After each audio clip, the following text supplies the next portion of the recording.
லேவியராகமம் 17ஆம் அதிகாரம் 11ஆம் வசனத்திலே நான் முன்பு மேற்கோள் காட்டிய வேத பகுதியை பார்ப்போம்.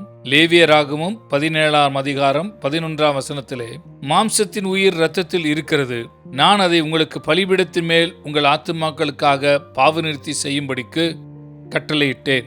ஆத்துமாவிற்காக பாவநிறுத்தி செய்கிறது இரத்தமே.